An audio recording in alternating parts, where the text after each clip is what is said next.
everybody. My name is Brizz Taylor. No? Okay. We got this. We're just having a nice, honest, vulnerable discussion about grief in life. Another, grief is something that everybody is going to face at one point or another or have already faced because grief comes in different stages. So we're just having nice, easy discussion. And you're with us. Exactly. Okay. Hello, everybody. And welcome to Seeking Sovereignty. My name is Brizz Taylor, and today I'm joined with my co-creator, Evelyn Dominguez. Hi, everybody. And today we are going to be doing a very intimate and vulnerable episode focusing on grief.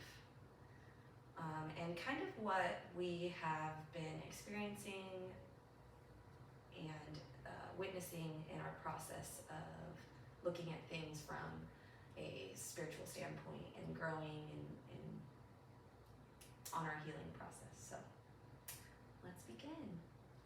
I want to bring up the 6 stages of grief, and that's going to kind of be our topics for today. So the 6 stages of grief go as follows: denial, anger, bargaining, depression, acceptance, and finding meaning. So let's start with denial. Evelyn, what have you kind of witnessed or dealt with or gone through with denial and grief? I feel like just even recently with my grandmother's passing, I definitely, sometimes it just doesn't seem real. I feel like because I still feel her around me and in me, it's just really like, it's sometimes hard for me to process that, like having her here in physical form, it's just not gonna happen anymore. So there's like moments where like I still feel she's here, but then like moments like this morning where I just was crying because I missed her, and just honoring that and honoring her, and just processing whatever comes up whenever I'm feeling grief. Right. Well, and that's such a part of denial, is like how quickly life can be stripped from us, and how quickly, literally one moment somebody is here and in a breath, and you don't realize that until you've experienced grief firsthand. You really don't realize how fragile life can be, or if you've been through somebody who's dying or whatever. It's like, it's easy to go into denial because it's almost unbelievable. Yeah, literally. How quickly life is there and then it's gone. Exactly. And I think something in denial of grief that I want to bring up is people denying that they're in grief. Not really denying the death itself. It's more like, I know back in 2014, I lost my little brother. He was 17 and I was 21. And so I know that for a long time, the things that I was doing and my life spiraling out of control, I was not blaming it on the fact that I was grieving. I didn't know at the time that I was grieving, and that was the reason that all of those things were happening a year later, 2 years later, Yeah. But you don't realize it unless you can call it and say like, oh fuck, I was grieving. That makes sense. Yeah. But it's easy to deny that and, not want to say that you're hurting or feeling anything sometimes. So the next stage is anger. This lovely little word. I think I'll start because I think that I have dealt with anger and grief so much personally. Prior to the episode, me and Evelyn were kind of chatting a little bit about like our ages. Like, you just lost somebody and you're 20? I'm 30. Oh, you're 30. Okay, perfect. You're 30. And how, beautiful your grieving process or things that you've been able to do has kind of been. But when I lost my little brother, I was 21. And so it was like so different for me. Imagine. And even though I was a little spiritual at the time, that almost halted my spirituality a little bit. And so it was like, I was so angry. Yeah. I was so angry at everybody. And I also watched a lot of people be angry. And then after his little death, years later, you know, other people in my life started to die. And I got to watch them be angry. And it's such an ugly part of grief. But so fucking necessary. So necessary. So what do you think about anger and grief? I mean, like you said, it's definitely a part of grief. For me, I definitely do embrace the energy of anger. You know, I just choose to be able to maneuver it in a way where now it's more in a different way than just screaming and hurt, you know, like hurting people through that. But like you said, it's necessary. I feel like it allows you to really show a part of feeling. Yes. Sometimes I feel like people like to bottle and become numb and try to suppress, but anger is such a necessary emotion because it's letting you know that you are alive and you are feeling, and just being able to, in the future, being able to process through that, you know. And yeah, it's a lot for me to be outside, you know, looking in, as far as, because I have been working a lot on myself, because in my family we have anger issues in our family, let me say, you know. And I'm just super sensitive, so I just felt like I didn't want to allow the projection of anger to really hurt me, because in the past it really has, and it still does to this day, but I've been able to work through that emotion of the projection of anger, and also being able, whenever I feel angry, to be able to use it in a different energy. Still obviously embracing the energy, but being able to use it in a more beneficial way for myself. Yes.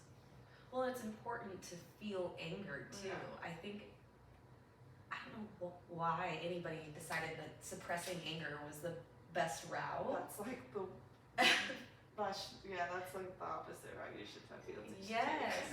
And even now, we're so often like taught that like we shouldn't be feeling these things, or like everything should be all positive or whatever. You have to have that duality of the spectrum of emotions to be able to feel really good feelings.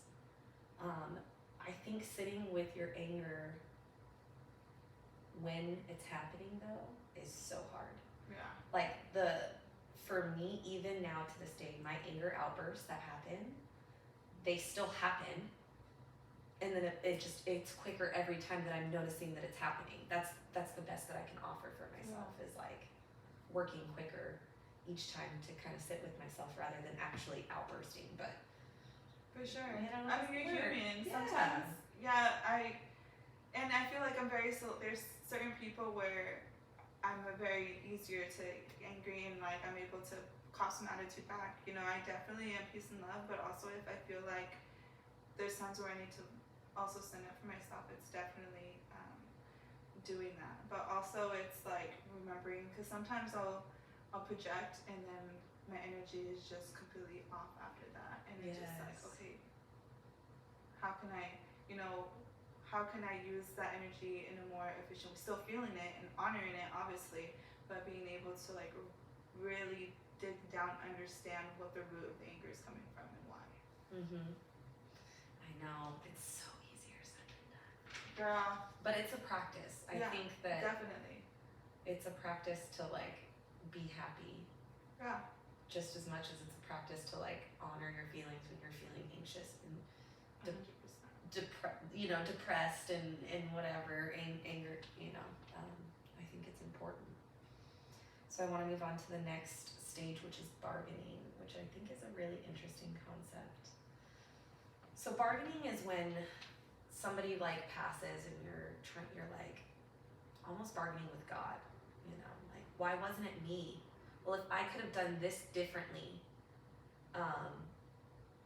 then the outcome would have been different. And I was just listening to a podcast with Brene Brown, and she actually just talked about the butterfly effect. How you almost feel like if there was just this different glitch in the butterfly effect, then my life would be different and this wouldn't have happened. And but I think that the bargaining process is so important because it leads you to acceptance of like understanding that you can't change what's already happened, but you can move differently moving forward. So yeah, bargaining is interesting. Yes. I definitely, so I have a cousin named Marcos who passed away 2 years ago from overdose, and I see a lot of my older brother, doing a lot of bargaining.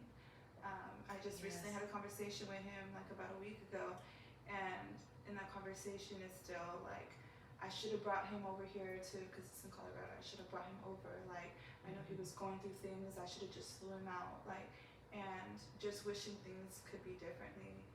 And, you know, I hope in his time he does find the acceptance and being like, that was his time, you know. I was able to sit with Marcos, and he came up for me in ayahuasca, and we had a moment of understanding, like, I understood, you know, like, for me, when I sat through it, it's like you have a choice. There's a certain point where you have a choice to stay here or a choice to go.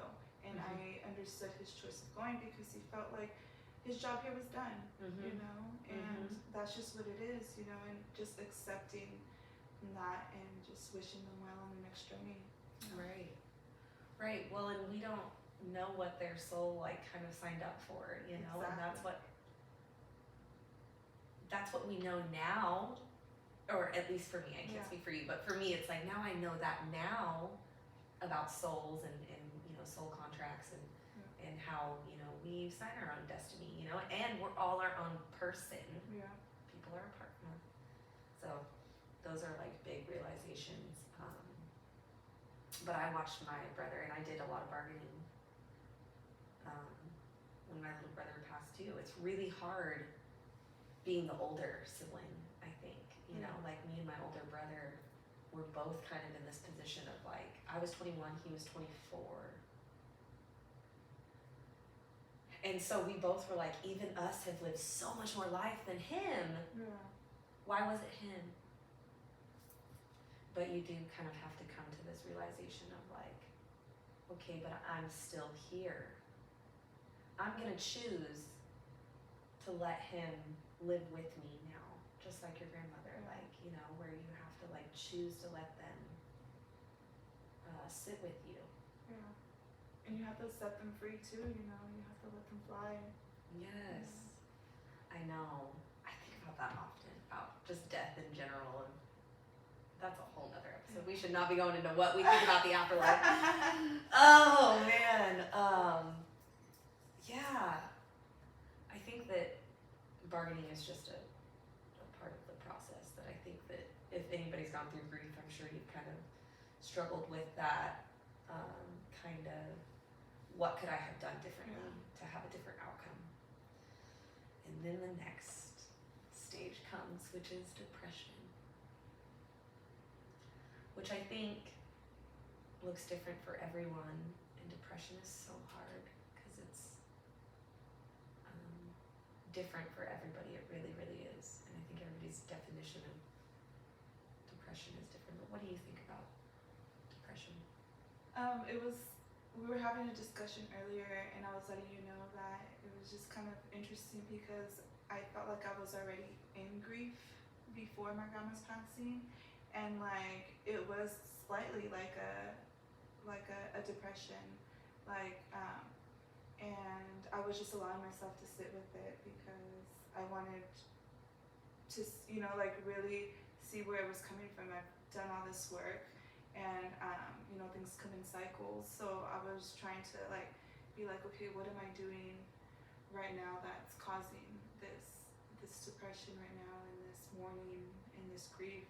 Because I definitely felt like I was grieving. There was certain parts I knew that I had to let go of, that obviously the cycle, when it came in, I was attaching to it, which I felt was causing me to feel that way. But I mean, I feel like because I was already in a way in that form, it's just allowed me to, if anything, I feel like it's allowing me to be able to deal with the passing of my grandma a little bit easier, because it's now like, okay, well, like my grandmother's gone, but it's allowed me to appreciate the beautiful moments that I had with her and the connection that I had with her, and really sitting and honoring with the energy, the grandmother energy that I was supposed to have, because I know she was the first grandparent that I was able to ever do that with. And especially at the age that I'm at, I really didn't take that for granted. I really did sit with being like, okay, I don't have her for very long. I need to sit with her and hold space for her, because I don't want her to feel like she's not being seen, because I see her, you know. So for me now, it's just like, I know I'm gonna be okay. Now it's just being there more for my family and my loved ones, to honor the stage of when they hit that stage, and being able to sit with them through that and walk them through that and just hold space for them through that. Well, and that's what I mean by it looks differently for everybody. For you, it might look a bit shorter. Just shorter because then let's just say like your mother or somebody, or you know, where you, like you said, you have to hold that space for them, but that doesn't mean that you're not gonna have kind of that little stage. Oh, for sure, for sure, definitely. And I'm still in the beginnings, you know. I'm still hitting denial, you know. So it's like, this just happened 2 weeks ago, so I don't even know what my grief stage is going to look like. I just know that I know I'm gonna be okay, but I'm just allowing myself to feel whatever is supposed to come up. But I feel like I hold no regrets. Obviously, maybe hugged her a little bit harder the last time I saw her, but I know the last time I saw her, we laughed, we hugged. You know, I've always told her I loved her, so I hold no regrets in letting her know that I fucking loved her, you know. And yeah, now it's just trying to see how this grandmother, I don't know if it's gonna be a wound, but you know, like how I'm gonna be able to go on and honoring her and sitting with, you know, what she was to me. Right. How do you think her death has affected how you treat other people? I feel like, if anything, it's just reminding me to slow down. I feel like the relationship that I had with her, I felt like because she was able to find genuine love with me despite of our differences, because we grew up very differently and we do have different beliefs and things like that, but the fact that we were able to coexist and be able to really love each other, it just allowed me to be able to be like, if I can do that with this woman, you know, I'm able to do that with anybody else in my circle, you know. And yeah. I would love to touch on that for a second too, because I think that that's so beautiful and so perfectly said. Is like, when you lose somebody, you kind of have a different understanding of unconditional love, because you now understand that they can be taken from you at any point, right? And so now you start to move a little differently, and you start to know that no matter what somebody, not no matter what somebody says or does, but for the most part, no matter what somebody says or does, they can be forgiven and there can still be love there, because at the end of the day, if something were to happen to them and you never see them again, would you give a fuck? Yes. Probably. So let's act like it, you know. And you start to really move differently when you've lost somebody. And I know that I've watched that in people too. I've watched that. I've watched my little brother's death change people, all the way from like maybe not ever being in contact with us to now, like, you know, our family members were a little bit closer in certain aspects. Of course, things fell apart afterwards too, but I lost a friend, a really close friend of mine, Andrew. And then about a year later, his best friend, Dylan, died. And they both died from the same thing. And I watched all of our group of friends from high school kind of hug each other a little tighter and kind of start to understand that, like, we shouldn't be getting together only because there's a funeral happening, you know, or things like that. Now, easier said than done, of course, but there's those moments of just realization that I think are so beautiful in grief that you couldn't have without grief. Yes. Carl Jung, I don't know the exact quote, but Carl Jung has a quote about grief, and it's something like, without grief, something about like grief being the window to the soul, basically. Yeah. And without grief, you can't experience love, and grief is such a deep feeling. But Carl Jung also did some studies on grief and how, if unattended and not dealt with, causes depression, anxiety, and mental illness. Yeah. And these are super old, psychological studies, so I think those are pretty interesting, but that's neither here nor there. I think that I say I love you too much, all the time. I feel like All the time. you can't say I love you too much. Yeah. Because I'm the same with you, like, on that. Like, yes. I love to hug. I love to, I love to say I love you. I love to have people feel loved. Yes. And it's not like, I've had people like question, like, being like, do you really love, because you say so much, and I'm like, yes. Yes. I say it because that's how I feel, and if I feel like called to tell you that in that moment, I really do feel that. Like, yes. And yeah, just the hugs. I always love to hug my family goodbye when I go to, family outings, families like functions, even going to my mom's, like I'll go to everybody's room to say goodbye. Yes. It's even now, even when I pass my grandma's room, I still open her door and I'm like, bye grandma, I love you. I'm just so used to that, and it's just hard for me to like just walk past the room. Yes. And like not say bye. I've been doing that for years. But yeah, I love yous, hugs, all that. Yeah. I think they just mean a little bit more. Yeah. When you lose people, and make it weird. Yeah. Make it weird. I know that's a thing. That's every meme ever, but make it weird. Yeah. Like tell them you love, and I don't even, if anybody has anything to say about how much I say I love you to somebody, it's like, let them not be able to hold that love, Yeah. or hold that space for people, and that's okay. For sure. But I'm allowed to hold that space and love for people. 100%. It took my grandma a long time for her to tell me that she loves me back, and like I never took it personal. Because she just wasn't that type of. She wasn't that type of woman. She wasn't raised that way. Like hugs and stuff, that was very uncomfortable for her. But right. I created that space with her. Like I would keep on doing it. I wasn't expecting a hug back. Like I would just get like just very like tightened up.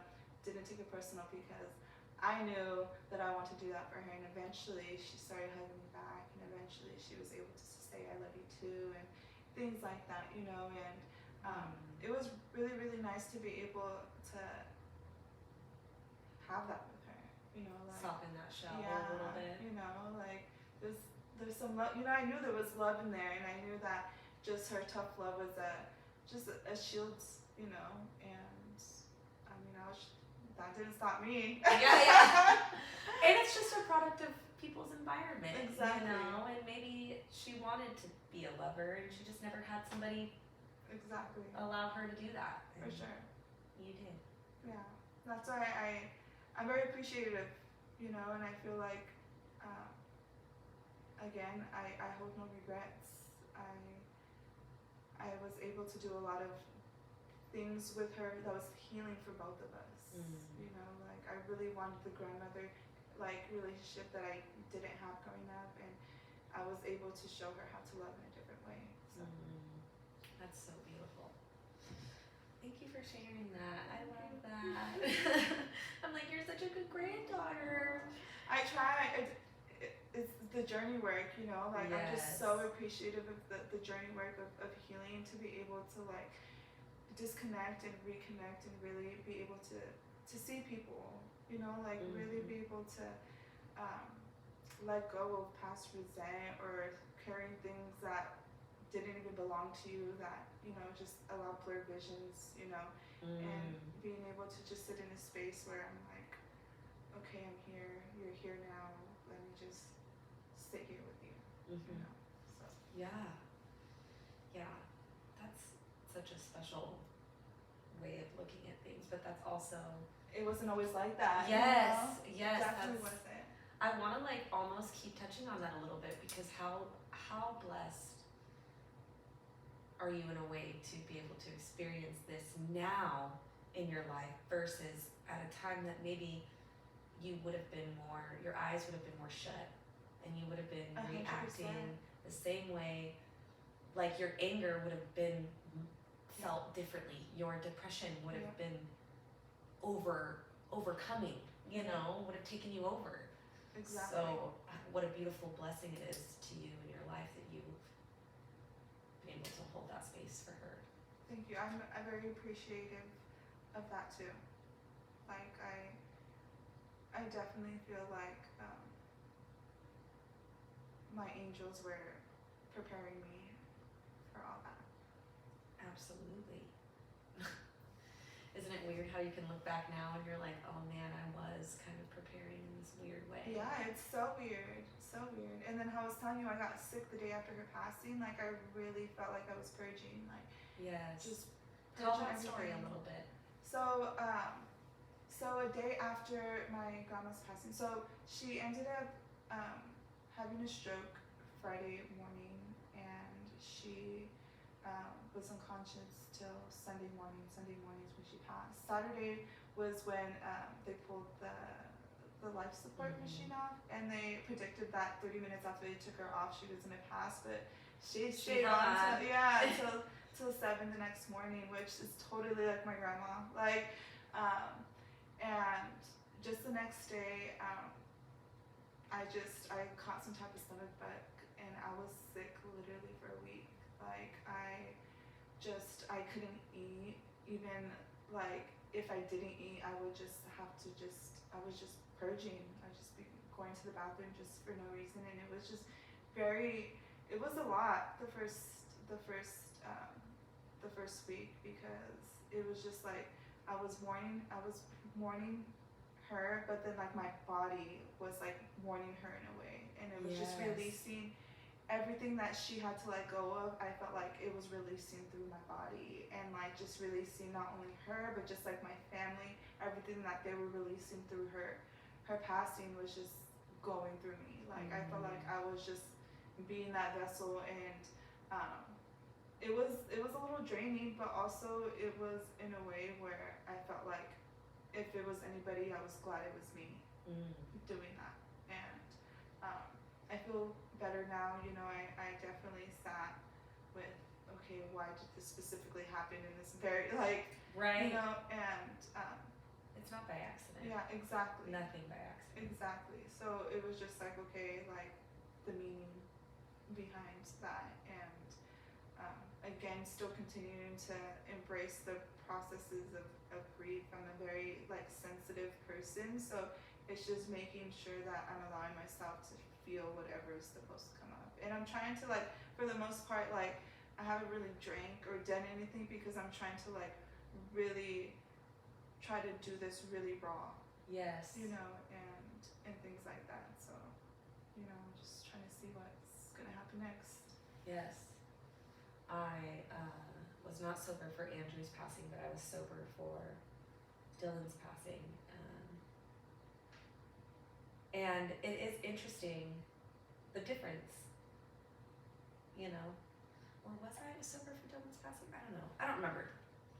But there was a difference there. But, you know, when you deal with death on a sober level, it is, you have a chance to actually process it in real time. Yeah. You know, rather than numbing it, having your hormones fluctuate, your nerves, all of that stuff. But the weird thing is, I feel like if I were to drink, I feel like I would evoke her. Be angry. Like I feel like I would be like, I don't know. Like I feel like it would be. Maybe I should try. No, just kidding. I know. We should test this. Maybe we should see what pops up. You know. But I think it's more of, yeah. I don't know where I was going with that. Yeah, it's okay. That brings us to our next point, acceptance. So, acceptance is a weird thing, I think, and I don't want to mess up his name. Okay, David Kessler. David Kessler is who came up, is one of the people who came up with these 6 stages of grief, and he talked about acceptance after losing his son on this podcast with Brene Brown, and his acceptance, he found himself in the acceptance stage, but still not understanding that that was the end. And I think that that is so important, because for so long this model only had the first 5, and acceptance was the last stage of grief. And I think once you finally accepted that somebody's passed, which I think comes years later, you know. Yeah. But maybe not. Maybe, who knows? But after you deal with the acceptance, now you're still like brokenhearted. Now you still want them there physically, so there's still this feeling of like emptiness and not feeling whole. And getting to this acceptance stage where you've accepted it, but it's still not okay. And I think that that's where you find the meaning.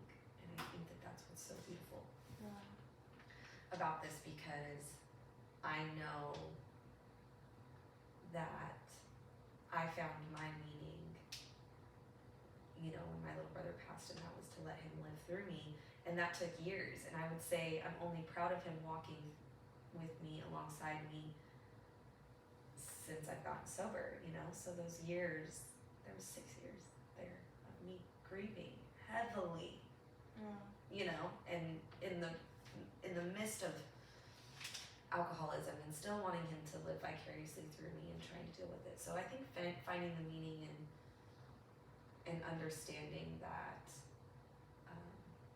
you know, he's with me and all of that stuff. I think that that's the meaning. But what would you say about finding the meaning? I feel like, yeah, it's just, again, for me personally, like, when it comes to family, like, I'm a very family-oriented person, and I feel like I was connected to these people for a reason, you know, and, you know, because with your friends and stuff, you choose those, but, like, your family is given to you, and they are the biggest life lessons of my life. I actually wanted to be a better person to be able to coexist with my family, and you know, and that's like a big part of my healing journey, where I felt like everything that I've done, it's definitely helped me be able to really be able to coexist with my family. And sorry, okay, lost where I was going for a second. Okay, but coming right back. And yeah, just now it's really sitting with why I was able to have a connection with my grandma and what that represented in my life. Yes. And just holding space for that, you know. I just, right now, I'm still in the process of trying to be able to, again, like, I'm still kind of in denial. Yes. Like, so it's just remembering to be able to really sit with what she represented in my life, and how I can honor that, like, and knowing that by honoring that, I'm honoring her. So yeah. Do you know that one of the like things, the mantras that I say to myself now is something you taught me, and that it's not a loss, it's a lesson. Yes. And I literally say that to myself all the time when I'm Yeah. feeling some type of way. Because I think that that's something we should talk about too, is grief does not just mean that somebody dies in your life. Yeah. Grief can mean breaking up with your best friend. Grief can mean getting a divorce. Grief can mean, you know, let's just say like moving out of your household home into like, or, you know, this ending a career, you know. Yes, finally quitting the job and doing whatever it is. There's grieving that you don't realize that happens, and it's not linear for anybody. It doesn't look the same. But if you can kind of understand what grief looks like, I think, and understand the emotion, then you can kind of call it a little easier and put a name to it. And so that way you can know, okay, I'm just grieving this, because I feel like I'm grieving right now at this point in my life. I'm grieving my old life. I'm literally letting go of every single day. Every day. And I'm shedding and I'm shedding and I'm shedding. And it's so painful for me. It's not been easy, but the fact that you can realize that you're shedding is already powerful enough. Yeah. You know. Yeah. And you know, and I always think of the seasons. Like, if the seasons change, how can we not think that we don't change? Right. You know? Right. Well, we're ever evolving too. Yeah. Or at least trying to. I always say I never want to stop being the student. Yeah.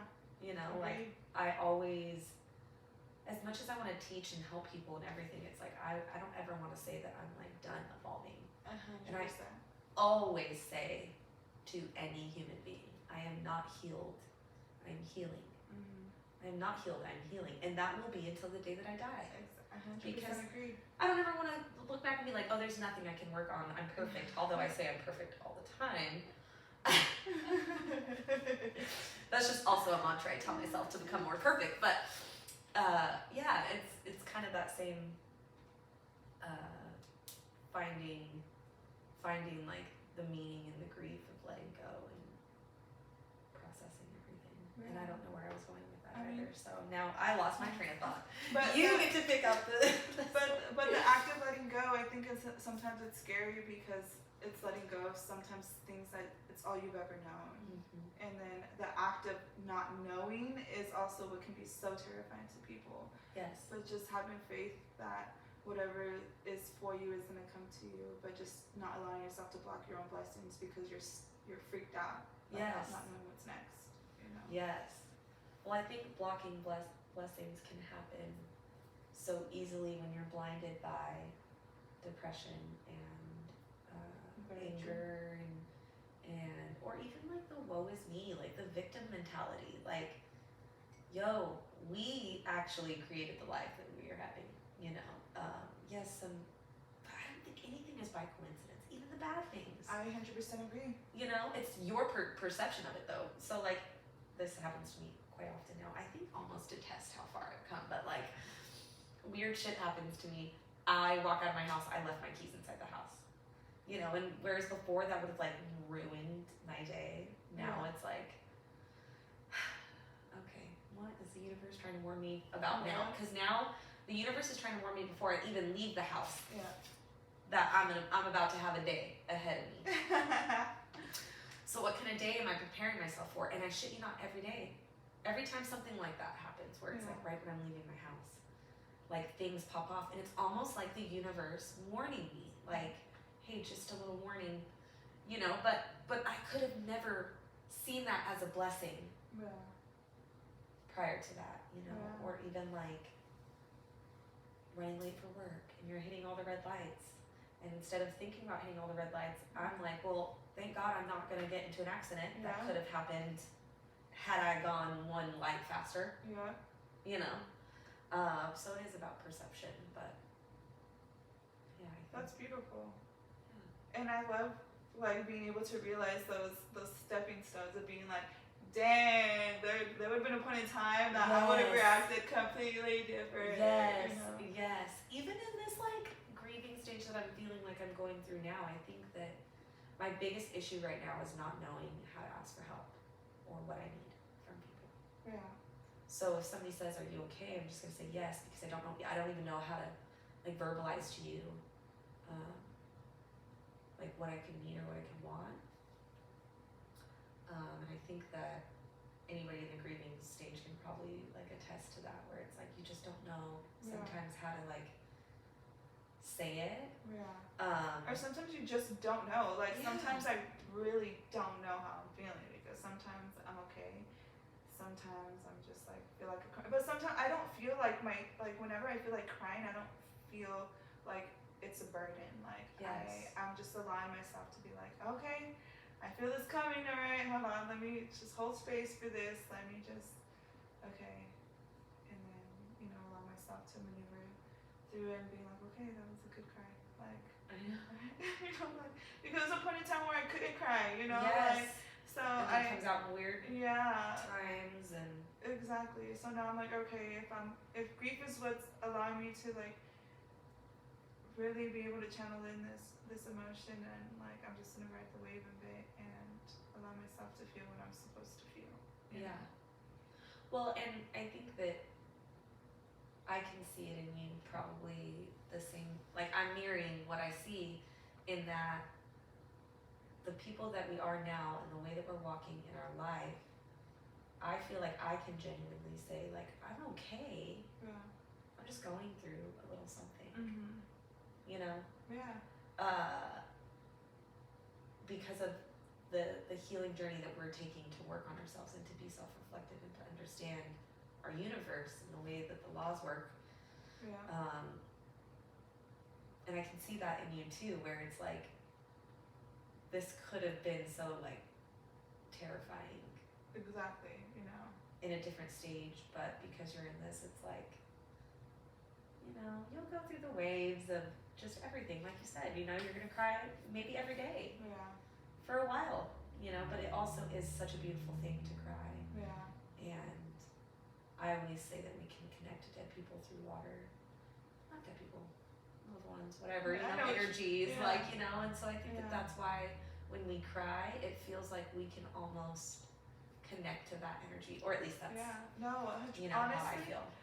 During what made me feel better after I was sick for that week is, okay, so I was, I had a Sunday, I was teaching a painting class on Sunday last week at the Nature Center, and I felt really even sick before even driving there, and I went to go pick up my nephews, because I wanted them to go where I was going to take them to the water, because I wanted them to connect to the water after, because they are grieving, you know, you know, and so when I went to go pick them up, my mom was looking at me, she goes, are you sure you want to go do this? Like, you look like shit. And I'm like, I was just like, honestly, Mom, like, I'm gonna go, because there was something telling me to go. Like, I was just like, you know, I was like, okay, I'm gonna sit with myself, and whatever my spirit is telling me to do, I'm gonna do it. And even though I felt like shit, my spirit was telling me to go. And like, I went and I connected, you know, I was there in the class, and then I went to the waters, and literally after that, it was fine. Like, I literally was okay. Like, after that, I was just like, I don't know what happened. And it's the water. Yeah, you know, like, and it was funny because before my grandma had passed, she started doing like water therapy, and it was beautiful because my mom started taking her to this water. So like my mom would take her into the pools, and like my mom connected in that way where they were intimately being able to connect with like that, because they weren't like that before. You know, very tough love between them two. Yeah. So, and I can see I can see the shift in my grandma after the water therapy. Like, there was just like a spark in her that I was just like, you get it? Like you know. And that brings out her inner child. Yeah. You know, every time we go play in the sprinklers or go jump in the ocean or go in, even as adults, that's, you know, it's childlike. Yeah. And so we get that feeling. So she was probably just finally able to be a kid again. So I could just let loose, be free, you know. So that was beautiful. Honestly, like, That is beautiful. yeah. No regrets on that. Yeah. Just a little bit of a tighter head, that's it. Yeah, I know. I was actually telling her before the episode, the last time that I saw my little brother. So this was back in 2014. So we had gotten into an argument over an iPhone charger. So I was in Ventura and I was watching my nieces at the time, and my older brother was going to take my younger brother home to Bakersfield, and I didn't have a phone charger, and I was like, you have to leave your charger with me. I'm watching the girls. You can't leave me here without it. And he was like, it's a really expensive charger, and just, you know, like stupid sibling bullshit. Bullshit. And I was like, it doesn't fucking matter, you have to leave it. And he ended up leaving it, but you know, even in anger when he left, he still walked over and gave me a hug and a kiss. And said, I love you. And, you know, that's kind of what I had brought up before the episode too, was like how we should be able to love everybody like that. Yeah. You know, even in times of anger, even now, when I'm upset with somebody and I'm on the phone with them, unless I hang up on you, it's happening. I'm probably gonna say I love you, bye. Even in anger. Yeah. Fuck you, I love you, bye. I love you though. Yeah, but I love you.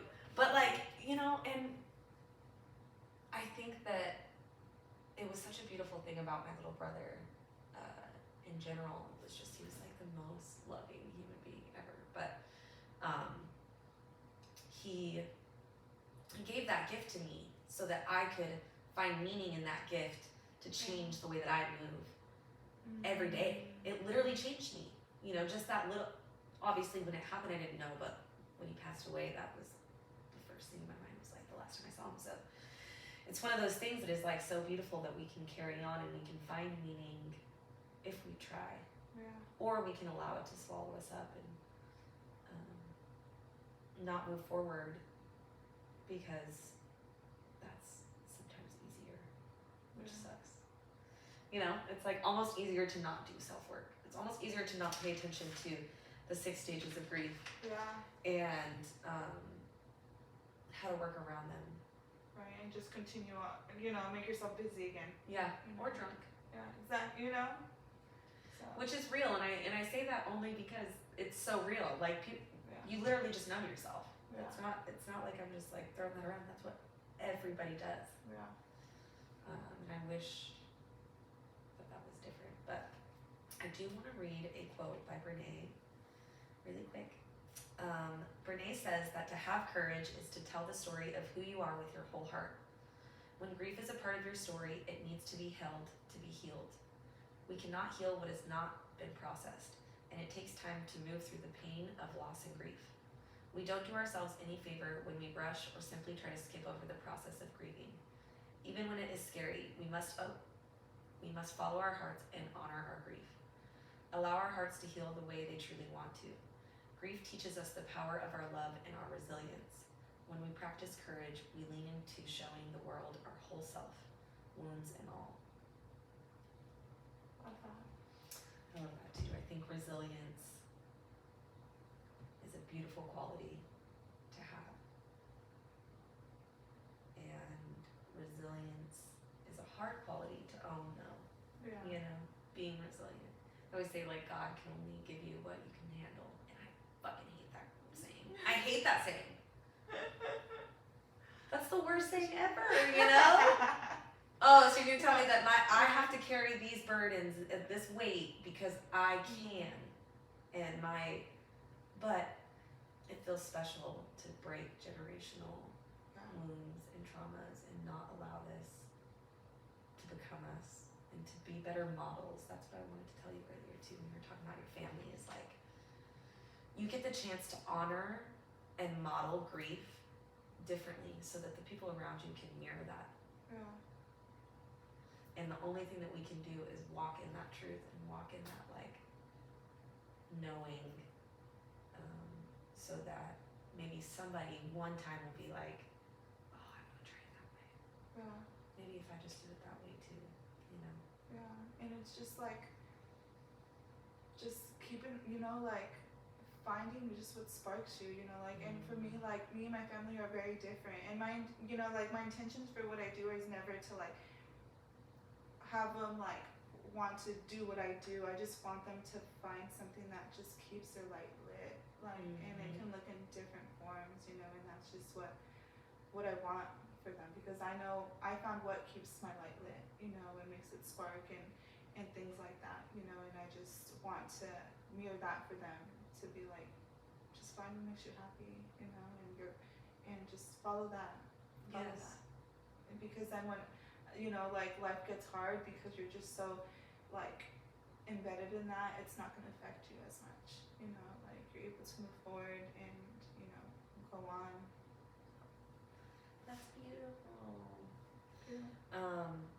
I think that this is a really important episode, and the reason I wanted to do it was because I think that my most influential times have been when I'm going through something.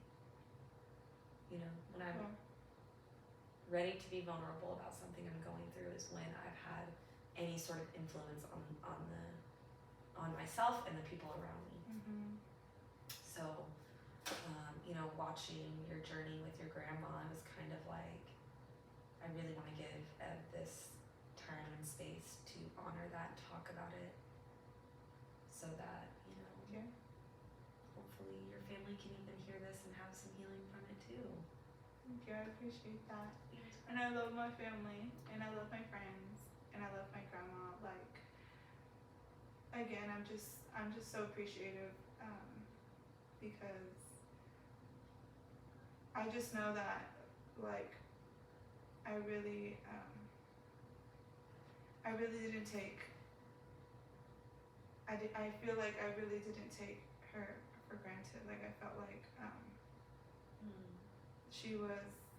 It was just a different type of love. Like, I feel like loving her helped me be able to see my mom, and you know, she gave birth to my mother, and my mother is such an important person in my life, and I just want to thank her for that, and even all my cousins and my aunts. You know, like, I fucking love my family, like, so I'm gonna miss her. She's still in me, and I hope I will continue to sit with her, you know, in sacred space. And so, shout out to you, Granny. Well, she's with you always, and you for your brother. Yeah. I want to just throw it out there for anybody. I you know, anybody who's lost a child or a sibling or a friend or anything, you know, this is kind of an ode to you too. So, yeah, let's wrap it up. I want to say thank you to Evelyn again. It's been lovely. The dogs are barking, so thanks everybody. Love ya.